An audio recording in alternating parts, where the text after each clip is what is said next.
I do not believe that it is fair for a woman to offer to split the bill and then be mad that he accepted. A lot of girls have preferences, but not standards that are like requirements. Even with like Love is Blind, like they're all like, oh my God, no, don't do that. You're going to give me the ick. Like, what is happening? We need to go back to old school. I like old school dating better. Do you really think that that's husband energy? I don't think that your husband would do that. if he likes you, you know, and if he doesn't, you'll be confused. Look at me lifting this up by myself. Like, come on, who raised you? And I was very like aggressively like fuck off with guys, which I kind of still am. I am from New York. All of the work energy is also in the fucking house. Maybe this is why my parents weren't millionaires, because it's a lot of fucking work. Welcome to the show, Victoria. I'm so excited to have you on. I can't wait to chat all things for the girls, confidence, dating, energetics, just life stuff. You bring such an incredible energy to your content. And I think that's why, you've been so magnetic in building a community and people love following you. Just, I watch your videos and I'm like, okay, I can see why this girl has this community and people follow along. You have that energy of confidence. You speak in such a way where you can just tell you're a self-assured individual. You speak with conviction about things. You're very clear on your standards, your beliefs, your opinions. And I think that is what creates a lot of magnetism when it comes to people and personalities in general, but especially on social media. That's something I teach my clients a lot of, being willing to stand in the truth of who you are and what you want, what you desire, and what you believe, and allowing that to be the kind of polarization that either repels some people or really intensely magnetizes others. And so I can definitely like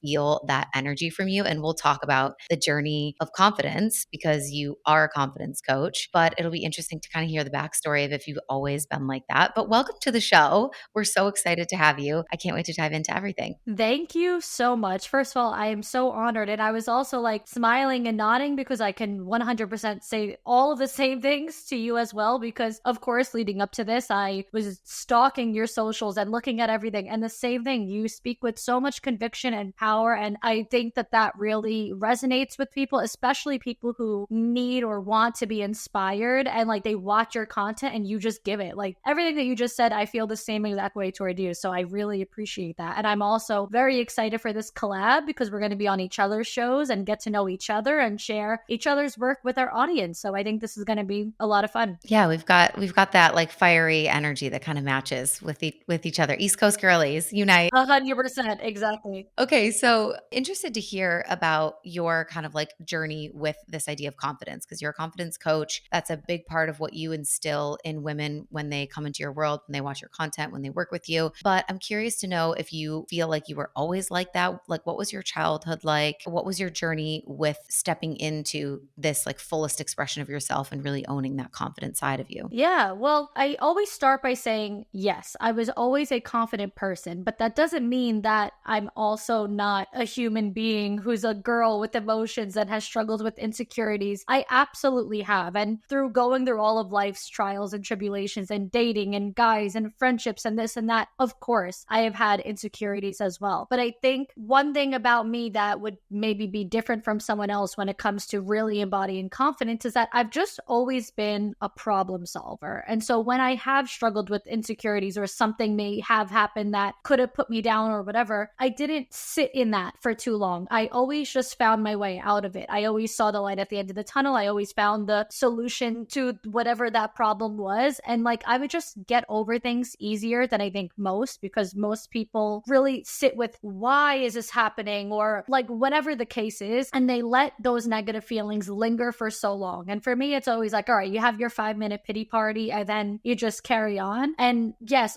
I have been like that from a young age. And I also, from a young age, I think always kind of had that role in friend groups where, I was the one giving my friends advice. And I feel like a lot of creators on social media tend to say that they're like, this started from a young age where all my friends came to me and now here I am as a creator on social media. And that it rings true for me as well. I just feel like people always saw that in me. Even if there were times when I didn't see it in myself, it was just always my underlying nature was, confidence. And we will talk more about how it became a career. But for me, it was all a natural natural progression. I mean, my career is essentially based on just my personality. One thing led to another, and now I'm here. Even with insecurities, I think that my confidence was always one of the more powerful traits of mine. I so resonate with that because I was also that friend my whole life. Like I was the friend that was, doing all the pep talks and the life chats and, analyzing the situation with guys or dating or friendship dynamics, or like I'd be the first friend to like step in and stand up for somebody who was like not standing up for themselves. Like it's very much, I think, been an energy as well that I've carried since a young age. But of course, you go through things in life and you have your own insecurities. But to your point of what you were saying there, I think it's like having those experiences where you have doubt or fear or you question yourself or you don't feel that great about yourself, but ultimately not making it really mean anything about yourself, not creating a belief system around it, but simply just kind of like feeling the emotions and then being like, all right, and the world keeps moving and so do I sort of energy. That's like so helpful for everyone in general of like, are you sitting in something so long that it's not actually benefiting you anymore because you're not learning anything from it? You're not like, it's not helpful at this point. You're just like over analyzing it. And now you're creating all these belief systems or making it mean stuff about you. And there is a benefit to being able to turn the page and move forward, which I don't think is the most common conversation, especially in personal development, because a lot of the energy is like, sit with your feelings, be with it. And like that is all valuable, but it's also understanding the nuance and like that threshold of like, when is too long? When do we go from processing to now just like overthinking and like pity partying for like far too long, which is an interesting kind of like concept of this no BS kind of approach of just like, yes, feel it, but then also turn the page. Yeah, 100%. I also think that you mentioned nuance, and that lately is like a really big word on social media where a lot of people talk about the nuances of situations and the gray areas. And I think that was actually being the opposite. Like that was a big thing also in my journey, was always seeing things very black and white, like very clear cut. Like, okay, this did not work out. I don't care why. It doesn't matter what the nuance is. It doesn't matter what the gray areas are. In black and white, it's not aligned, right? So like we just have to keep it moving. And I do think because a lot of people get hung up on the details and the who, what, when, where, why, and even in dating, right person, wrong time, and all of these things that people romanticize, it's just never been me. And I've always been able to see things for what they are very clearly. And I think that has helped me a lot as well. Okay, so let's talk about that. We need some of your hot takes on dating. And I know that there's a lot of women, as we, talk about confidence, that they kind of allow their experiences in dating, or they allow men in some way or another to heavily influence their sense of self-confidence. If they're getting that validation, they feel good. If they're not, they feel bad. So I'm curious for you, like you said, you've always seen things kind of like black and white. How have your past relationships impacted the way that you kind of decided if someone was right or wrong, or to stay or to move on? Like what were some of those things that maybe happened or came up where you were like, had that black and white mindset of like, okay, well, if he's doing this, then absolutely not, like, see you later, I'm gone? Or were there certain things where you were like, I don't know, is that a red flag? I'm not sure. How did that show up for you in dating? I do think, obviously, like I just mentioned, like I saw things very clearly. One of the biggest things that I notice in girls that struggle with dating, whether it be my clients or just someone who writes in on my podcast for advice or someone who comments my videos, is that girls really romanticize the situation, meaning they see things with rose-colored glasses. They see things, or they recall things better than what they were. It's almost like if you've ever seen a show, and like I can't think of what exact show, but in the scene, it's like she sees things one way, then like it goes back and shows the clip, and like that's not actually how it happens. So sometimes girls have that tendency to be like, but there were these sparks and butterflies, and it's like, really all he said was, how was your day? Like it really wasn't that impressive. Like it was kind of the bare minimum. So I've always known, for starters, and I think what girls always need to know is like what your standards are and stick to them. Because a lot of girls have preferences, but not standards that are like requirements. Meaning like, this is the standard, okay? I will not accept a single thing beneath this. This is the standard. This is it. And not everything is going to be at the top of your totem pole. Not everything is going to be that important. So if it's a red flag, like it's clearly a red flag, and women know, girls know, our intuition tells us, then okay, carry it, like that's it. Goodbye. On to the next. If it's something where maybe like you thought this would be really important, like I need to have a guy who dresses well, whatever, I'm just making that up, and maybe he doesn't. Okay, that's not necessarily a red flag, right? So like there's a difference between preferences and then like your absolute standards that are pretty much requirements. So in dating, that's always been a baseline thing for me, is to navigate dating through knowing for sure what I will absolutely not accept less than. And I do think girls struggle with that because, like you mentioned, maybe they seek validation, or they really try to like, keep things going for longer than they should, like a situationship or whatever the case might be. Well, one thing is to always know that like your perception creates your reality. So if you perceive, this guy is like his opinion or whatever, his thoughts of you on you being so important, then that is going to become your reality. Same way as if you have the mindset of like dating sucks, then yeah, dating is going to suck. Everything that you think about certain situations ultimately ends up consuming you and becoming your reality. If you're a people pleaser, you really care what people think about you, yes, you're going to constantly seek external validation. That also might come from, I don't really talk too much about the attachment styles, but one thing is that I know a lot of girls have that anxious attachment where they feel like, what if I don't meet anybody else? What if I never find better? I'm getting older. I'm about to be 30. Oh my God, I'm going to shrivel up and die. I need to meet somebody now. Whereas I've always had a secure attachment where I can detach from things easily. I don't force things, because a really important mindset, at least in my opinion, is like, let's say someone desires marriage. I always did, and a lot of my clients do. So I would always say, like, your husband would never do this. Your husband would never make you feel that way. You would never have to force a relationship with your husband. If this guy is barely answering you, if the energy is not connected, if you feel like you would never see him unless you made that effort, do you really think that that's husband energy? I don't think that your husband would do that. I don't think it's even possible that something would be meant for you if you have to force it. It would just happen. People say relationships are hard, dating is hard. What about it? Not the building a connection part. That's the easy part. The hard stuff is like, okay, now we're in this relationship and life throws scary, hard things at us that we have to face together. But the getting together part should not be hard. That's like the fun, easy, simple stuff that's just like, I like you and you like me, and now we want to see each other. We want to keep connecting. It should not be like, oh, but he's constantly busy and never makes time for me. That's not what makes dating and relationships hard. I know that was a lot of different things that I just said, but I feel like it's all little separate like mindset tips that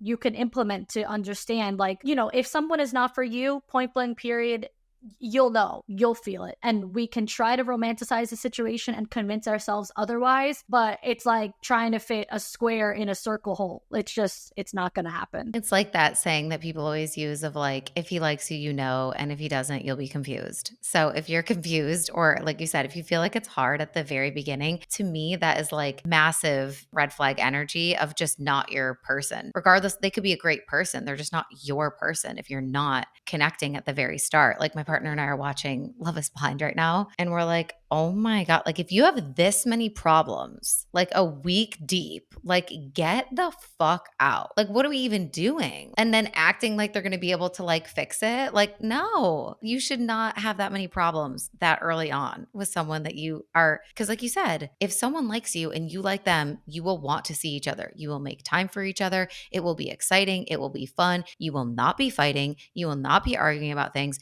There will not be weird topics coming up about jealousy, about what they're doing or who they're with. Like it won't be like that. It just won't, point blank period. I fully believe that. If you're with the right person, that is all absolute non-issues, non-existence, especially in the early stages of a relationship. 100%. And another big thing that you just kind of reminded me with the Love is Blind stuff, because I'm watching that too. I think a lot of people base their feelings for someone on very surface level things like physical attraction. He's funny, he's charming, he's smart, he checks my boxes in like, okay, he has a good job or whatever, surface level things like that. And their feelings for them are not based on how that person actually makes them feel. So, okay, he doesn't answer my calls, or when I'm with him, he doesn't really give me that feeling of being too excited about me, or he has no urgency when it comes to dating me, meaning he's really not in a rush to plan a date. It's just like when it happens, it happens. These are things that don't make you feel good. It makes you feel like unwanted, unsexy, like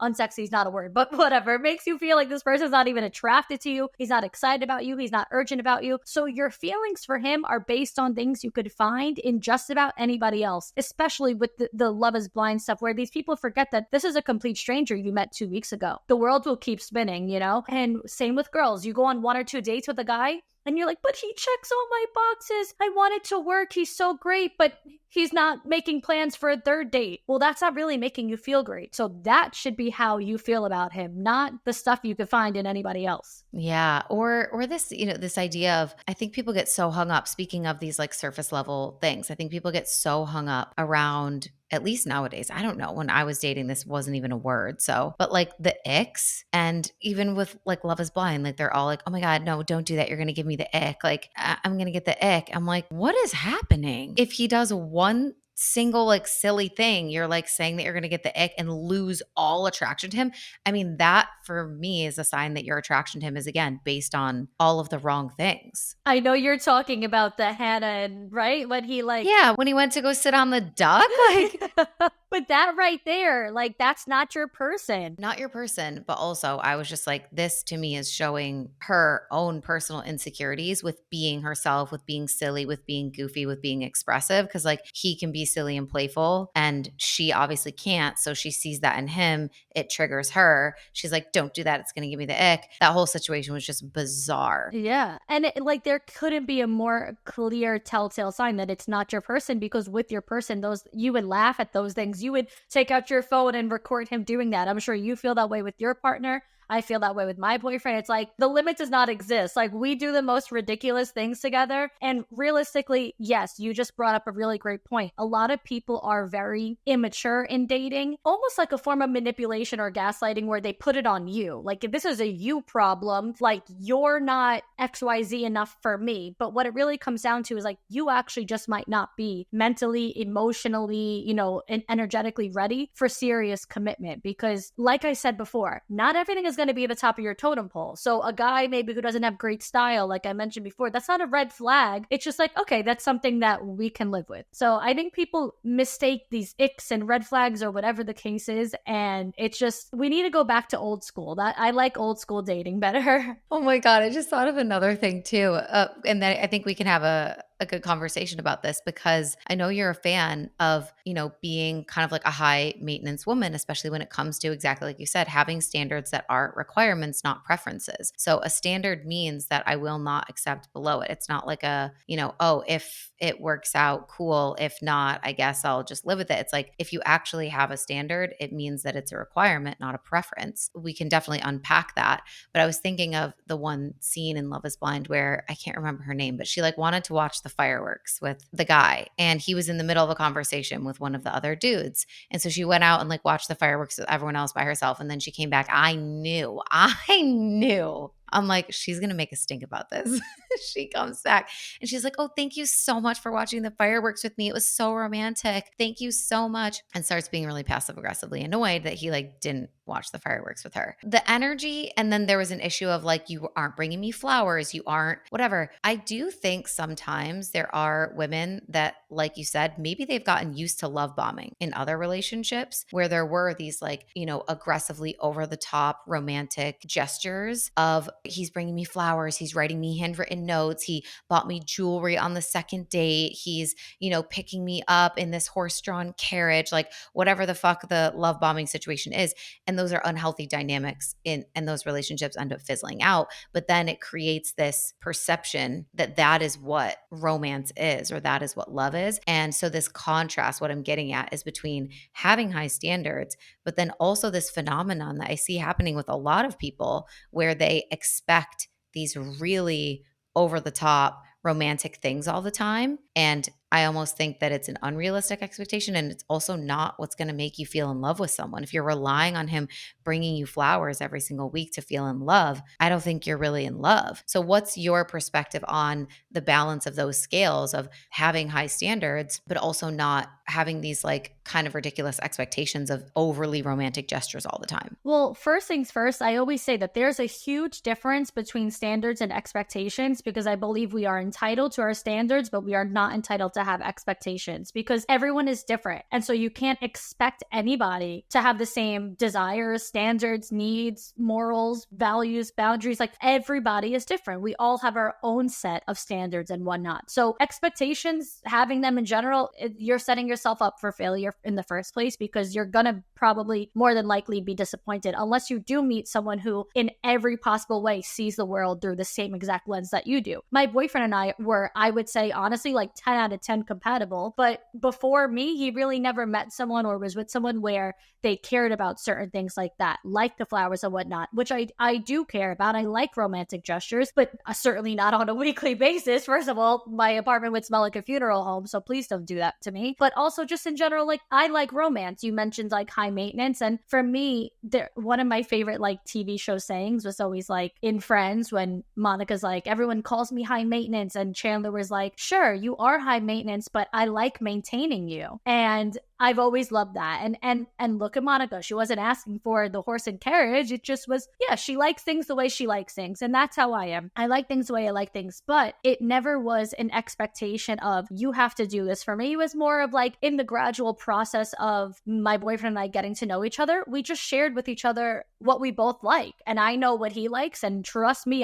he's high maintenance too. I maintain him very well. I'm cooking a lot bigger dinners than I would be cooking if it was for myself because I'm perfectly fine with girl dinner with a piece of tomato and salt and pepper. This man wants a 5-course meal, like we both have our things. And so I think it's very important to make sure that you are compatible with someone in those ways where you do both have certain roles that you can make each other happy and maintain whatever those standards are for the other person. If you're with someone who, or seeing someone say the fireworks situation, I can't remember either. A lot of the time I'm like fast forwarding through, I'm like, I can't take these people. But if you're with someone who just doesn't care about those things the same way that you care about things, one, there needs to either be a middle ground or compromise, or two, you guys just can't be together because you're not going to make each other happy. And so you got to just keep trekking along until you find someone who you are compatible with in those ways. Because like I said in my original point, the expectations aren't fair because people see things differently. So if he's someone who's really, really, really low maintenance and he's like just trying to put up this front of doing it to make you happy, then yes, like you said, year 1, year 2, year 3, it's going to fizzle out because he's like, well, I did it. Like I did what you wanted me to do. And she's like, no, but I want you to do that forever. And if he's just not that kind of guy, then he's just not that kind of guy. And so you got to know what you're working with. And I also think that it's very fair for women to say, okay, well then I can't be with you because you can't give me what I want. Because if she has a certain set of standards, she's more than welcome to keep searching until she finds it. I just do not like when I see a lot of videos or whatnot where girls get on this entitlement kick of like, you have to or you should, and then they go out with a guy, then they tell the guy what he did wrong. It's like, no, you're just not on the same page, and that's life. Yeah. Yeah. I feel that energy a lot. I think there's a lot of man hating that is happening,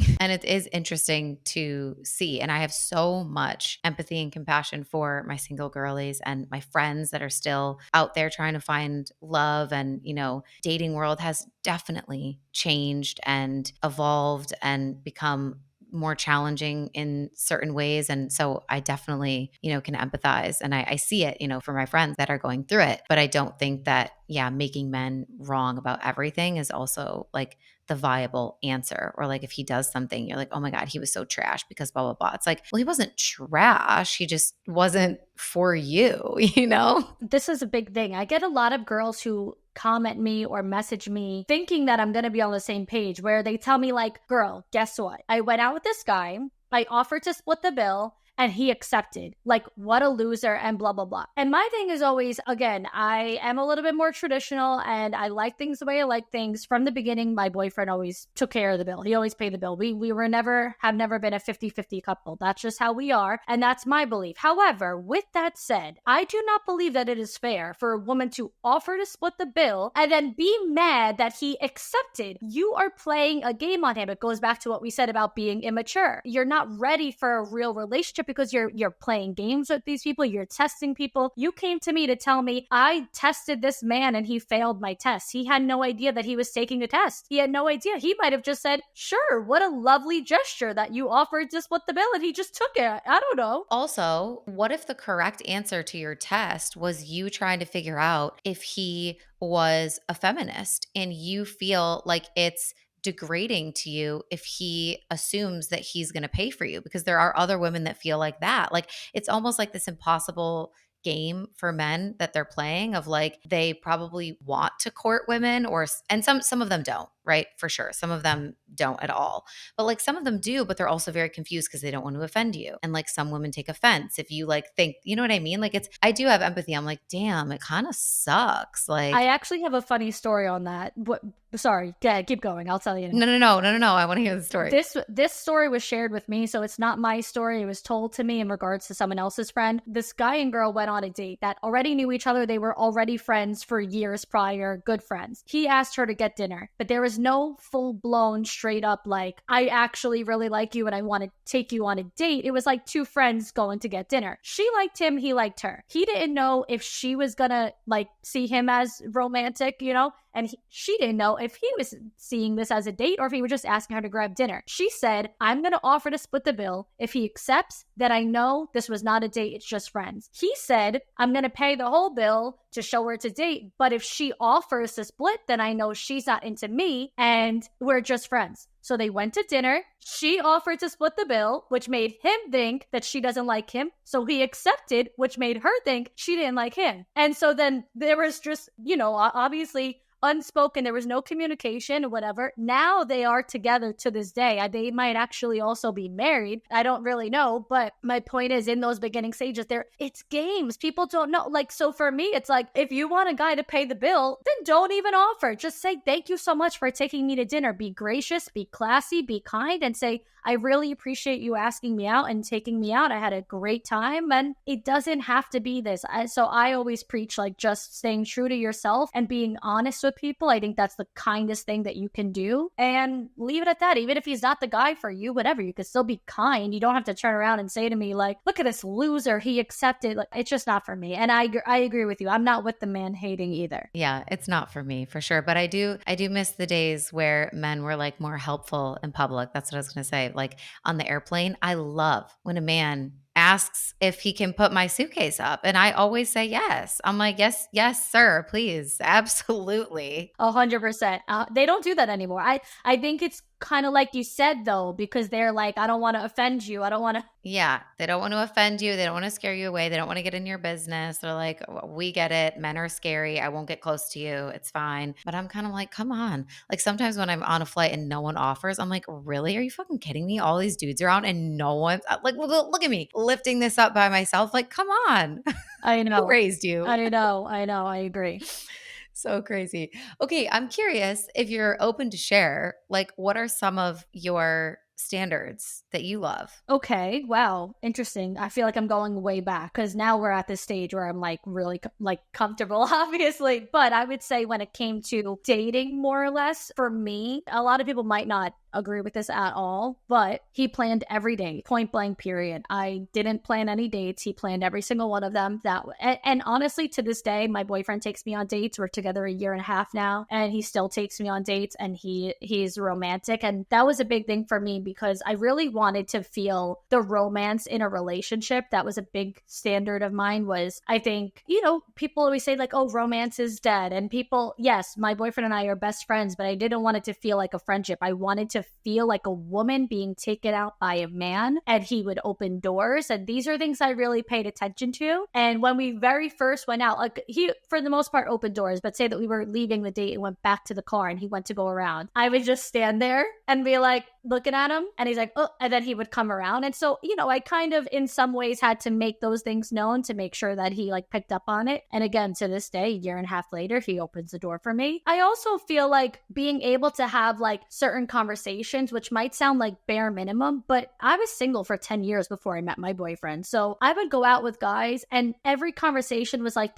what's up? What are you doing? How's work? Like so surface level, like no substance, no depth. And I don't know why that is. That I don't know if it's a maturity thing, but a lot of people, like I didn't feel like I could get deep with anybody. And so knowing that we could have like unhinged, deep conversations, that was something really important. And yeah, I feel like ultimately just making sure I always feel like a lady, and being really respectful. Those things were really important. But I also think that going into like our relationship, because you don't get comfortable to the point where you guys don't like do anything, I think that even still to this day, it was always important for me that we have a lot of harmony in our relationship, which for us translates through gender roles. Like he has his role, I have mine. I always had that saying where it's like, you can buy me a house and I'll make it a home. I don't mean it in a literal sense. He didn't buy me a house, but it's more of just like it translates through what our dynamic is like. And yeah, like we have our certain roles. And for me, that's what works because it creates the balance. And you don't try to step into my territory. I don't try to step into your territory. And we take care of each other in a very beautiful way. And there's that harmony of like, you have your masculine energy, I have my feminine energy. And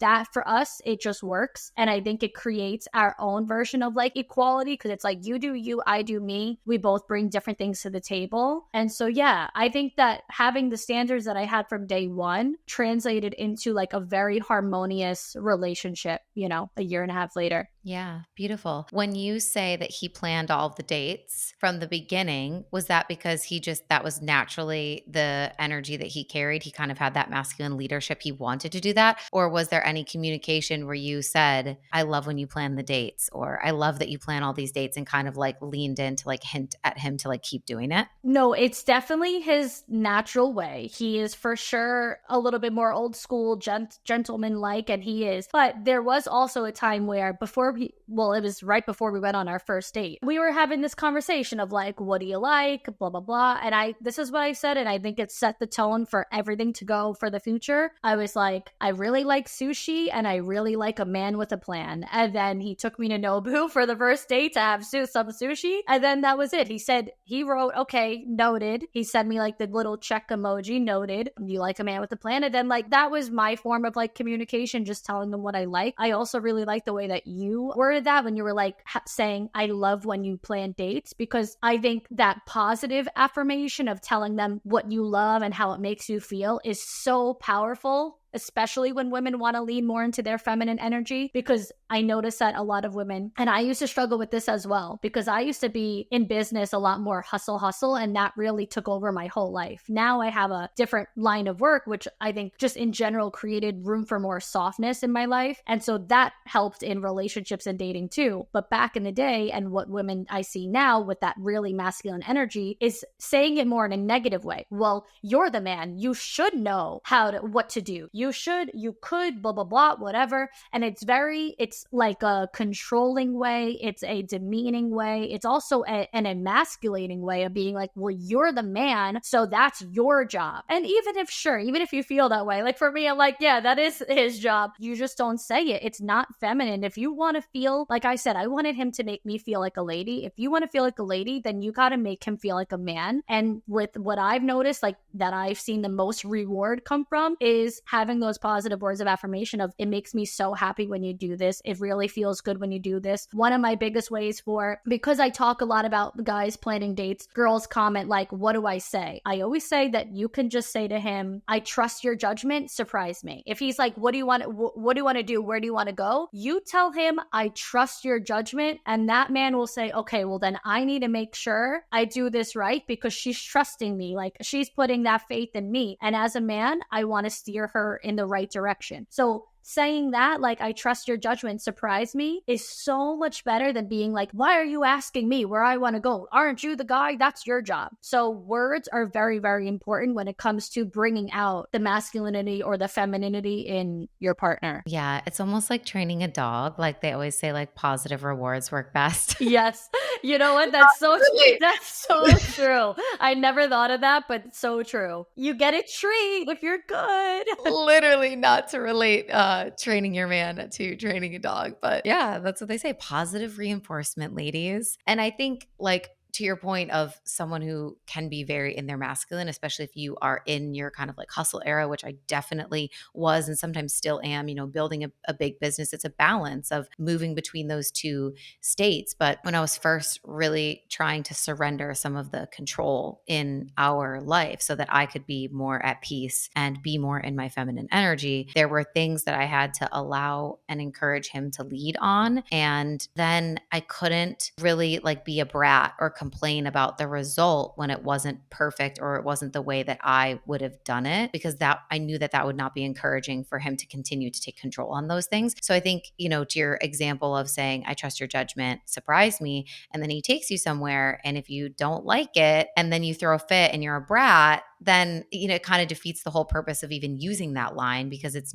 still not the positive reinforcement. And so it's like this compromise of sometimes you just have to like say, this was really great. And you can share your preferences and say, oh, we should do this again sometime. And maybe we could go to a place where I can like really dress up, or like give some sort of suggestion, some sort of hint, but you just can't beat them down when they finally do the thing that you wanted them to do. Yeah. If you're a control girly, it's tough. And if you are a perfectionist girly, oh man, because it's like that feeling of like the thing that I surrendered to my boyfriend was laundry, because I was building a business and I was like, I don't have time to do laundry. I'm going to need your help and support. Because he was like, what can I do? Like, let me take some of the load off. You obviously can't do tasks for me in my business, but like we have a lot of household stuff that we share. And it was just, I share this example a lot. So my audience is probably like, we get it, Sam. But when he would fold the clothes, like I literally couldn't tell the difference if they had just come out of the dryer and were in a pile, or if they were like folded. Like that's how bad the folding was. But I just had to smile and be like, thank you, honey. I'm so glad you did the laundry. But it got better. It got better. And I haven't done laundry in years. And that's a great feeling. Wow. Okay. Whatever training tips you got there.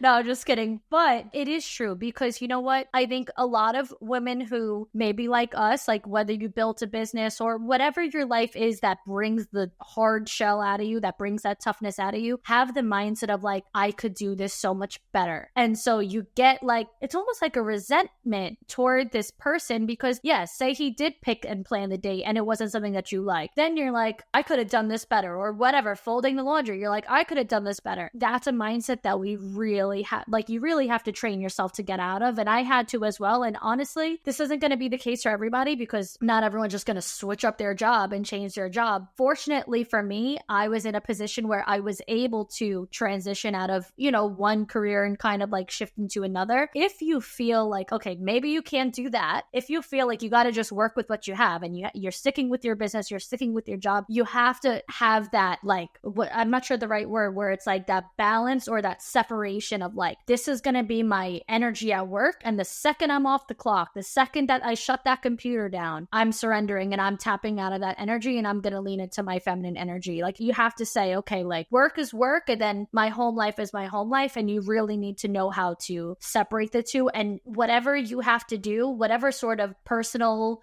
development or self-care, or just like those 5 minutes of like relaxation that you have to do to snap out of that energy, like you cannot take that energy home. Think about, okay, say that your man has a job out, like not home, like, and he's out and he's working all day, and then he had a bad day and he got treated like shit or whatever, and then he comes home and walks in the door and puts it on you. You'd be like, I've been home all day, don't start attacking me now, like I was not part of your shitty day, so what the fuck? Like, you wouldn't like that. And so a lot of the girl bosses and the hustle girls and all that, they don't hold themselves accountable to that same energy, and they are very like, I'm busy, and like you said, I don't have time to do this or that, like get it out of my face, like I can't. And so you want to be able to separate those energies, and whatever that looks like for you. For me, it was having a shift in my career. For someone else, if that's not the case, you got to really definitely work on that. Yeah, I think some people talk about, having some sort of ritual at the end of their workday that kind of allows them, whether it's like a walk or it's a shower or it's a meditation or it's something that just kind of like, if you do it enough, it becomes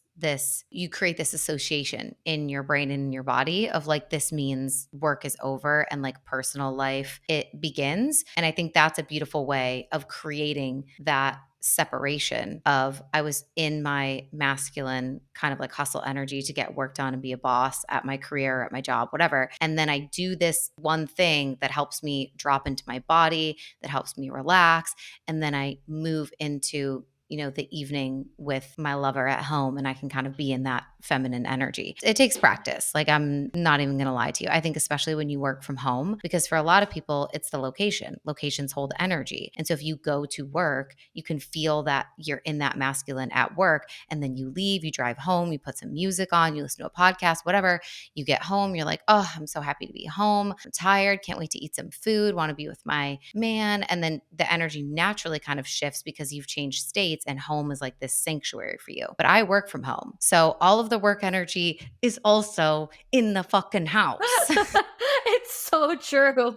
So it does become a little bit more challenging also because you're at home, but you could also be at work. Are you at work or are you at home? Your body, your nervous system doesn't always know. So I think in that case, it is really important to have some sort of ritual. Like if I go outside and I go for a walk, once I close the laptop, I'm good to go after that. Once we come back to the house, it's almost like the energy is reset. Yeah, 100%. And for me, my first apartment, like when I had first moved out of like after college and first moved out of my parents' house, my very first apartment was a 1-bedroom, and most people to this day live in a 1-bedroom. There's nothing wrong with it. But for me, I felt exactly what you're saying because I had my desk in my living room. It's kind of like, let's go back to a dog thing. It's like they don't sleep where they shit. They're not gonna shit in their bed because they sleep there. They're not gonna sleep on their wee-wee pad because they shit there. For me, it was in my living room, so it was like my desk and my couch were right next to each other. So if I'm sitting on the couch just trying to watch TV, I also feel the energy of like my office essentially being right next to me. Or if a notification would pop up or an email would pop up, I instantly went back into work mode and would sit right back at my desk, and like there was no separation. And so after that very first apartment, I was like, I will always need, a 2-bedroom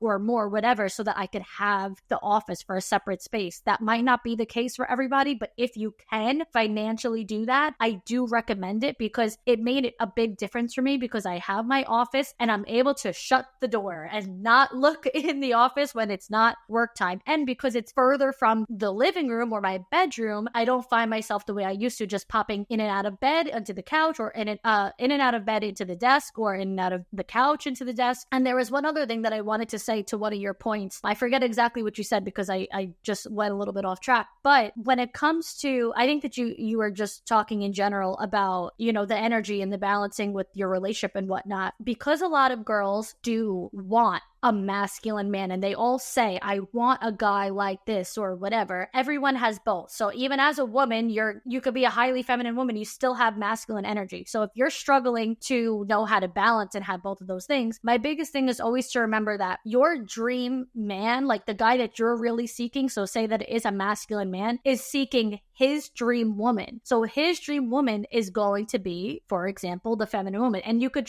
replace this with anything. It doesn't have to just be about energy, but that's the topic of conversation right now. So your dream man is seeking his dream woman. And if you are not your dream self, and forget him, eliminate him out of the picture. Let's just talk about within right now. If you are not the dream version of you, then you're not going to be his dream woman either. So if you're still sitting there like, I hate that I'm like this, or I wish I wasn't so in my masculine, I wish I was more feminine, I wish I was kinder, I wish I was nicer, or whatever, you're still not the dream version of yourself. So you're not going to be someone else's dream person either. So it's kind of like, I always say, everything in life is your mirror. So what you're seeking is seeking you. And so, yeah, if you're seeking that, dream man, then he's going to seek that dream woman. So you got to be the dream version of yourself and fall in love with yourself and be so happy with yourself first before you're going to find that guy who will fall in love with you too. And I always say to my boyfriend that we met when we did, and it worked out the way it did because of that work that I did on myself first. Those 10 years that I was dating and I was really hyper masculine and really hustle. Like, I used to convince myself when things didn't work out with guys that it was just because they were intimidated by me. Every guy was just intimidated by me. No one could handle me. They can't handle my success. They can't handle all of these things. And that's what I had convinced myself for a long time, until I got to an age where my frontal lobe developed. And I'm like, actually, they just don't like that. They just don't like it. They're looking for a woman and that I am not. And I didn't work on myself because of that. I worked on myself because I wasn't fully content with myself. I always knew the life I wanted for myself, and I wasn't aligning myself with that. I wasn't aligning myself with my true core values, which is, we didn't talk about it on here, but you and I talked before the call that I lived in Florida for a little while, and now I'm back home where I'm from. So for anybody listening, I moved around a lot. Now I live back where I'm from. And spoiler alert, I'm dating a guy where I'm from, which back when I was moving around, I used to say, I would never date a guy from my hometown. That was my whole thing. I'm so much bigger and better than this and whatnot. And when I was living in Miami, I had a big breakthrough where I was like, I say I want a certain lifestyle. I want a certain love. I want a certain relationship. I want a certain future. But my actions and my environment and my lifestyle are not aligned with that thing. And that breakthrough made me decide to move back by my family and be back by more love and just a different environment where I'm able to be softer, where I feel more taken care of. Because when I am alone and so independent, I had that mindset of like, no one has my back except for me. Only I could take care of myself. So I was very hard shelled, and that really came out a lot in dating. And I was very like aggressively like fuck off with guys, which I kind of still am. I am from New York, so I can only be so nice. But my point is that breakthrough made me shift into the things that make me just feel more of what I wanted, what I really saw for my future. Because I had this thought process of like, I'm doing this work for now, but one day I'll be that, one day. And I just kept working for future me, and I was never just becoming her now at that moment. And so when I had that breakthrough, I moved closer to home.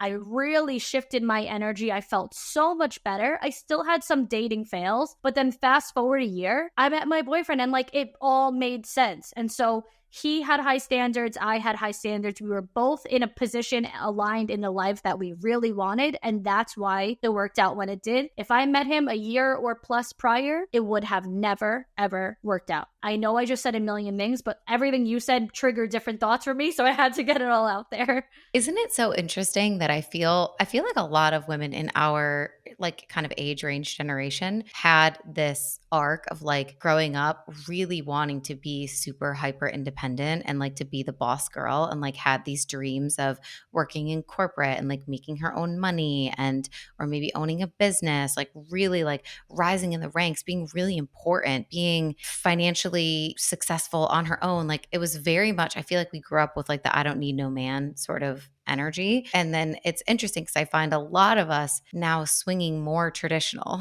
but I kind of want to make sourdough. And like, I also kind of like have babies and just like stay home with them and like be a homemaker. Like maybe you still want to work, but like you start to kind of like, and maybe it's because I turned 30, but I don't know. I see it in so many of my friends, and even like a lot of my entrepreneur friends. They're like, yeah, I feel like a lot of my like earlier stuff was like trying to prove something to myself. And then I just was like, wait, it feels a lot better for me to actually just be softer and be more feminine. And I know that's exactly what you're describing, that arc of, from being in the hypermasculine to then really wanting to lean into your feminine. And even everything you said of moving to these like big cities and being in the metropolis and being in, trying to be in the best parts of America that have these vibes where you can be like the it girl and you could be building your business, you could be important and whatever.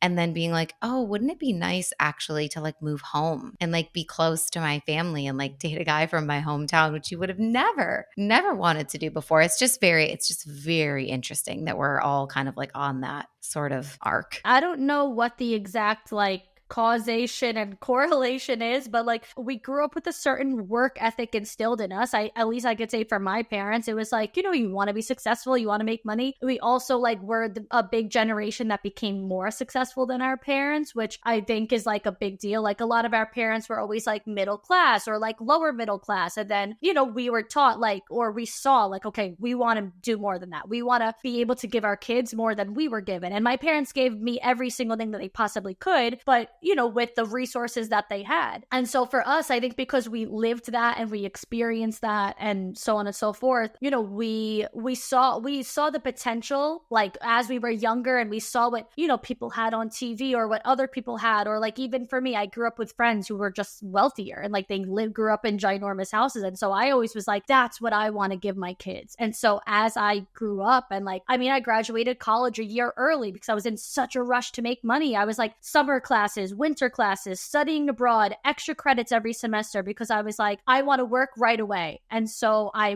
mean, by 21, I was like, corporate full-time job in the city, which isn't like, that groundbreaking, but is quite young.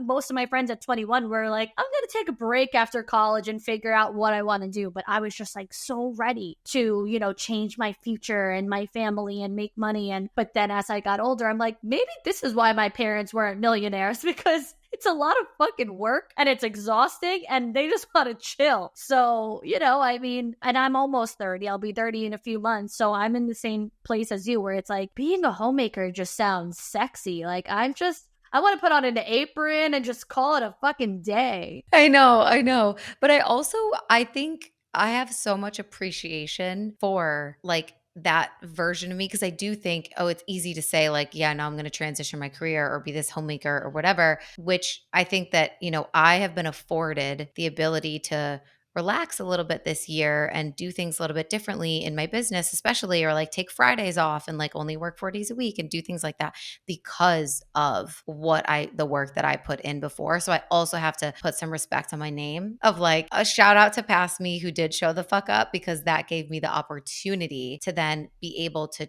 change my tune and to even like allow that to be possible also. 100%. I have a podcast episode that's like, not that hustling is like a bad experience, but I have a podcast episode that's titled like your worst experiences create your best qualities or something of the sort. And it had nothing to do with work per se, but the point is just that like we can't just look at ourselves now and be like, okay, now I like myself or now I'm happy. It's like all the shit we've been through made us who we are. Or like now I finally figured it out and this is right and everything I thought before was wrong. It's like, no, well, what you thought before was right for the time. It was right for the season. It was right for the period. It's why you're in the position that you're in now. And we all like 100%. I could not stress that enough, because that's the other thing too. If I didn't do that then, it would be something now that I'm like, now I want to do that, because then I would always have had that, wondering of what if, and if I never moved and did that whole lifestyle in my young 20s, and that's what I would want to be doing in my 30s. So like, I'm so glad that I did all the things that I did and that I worked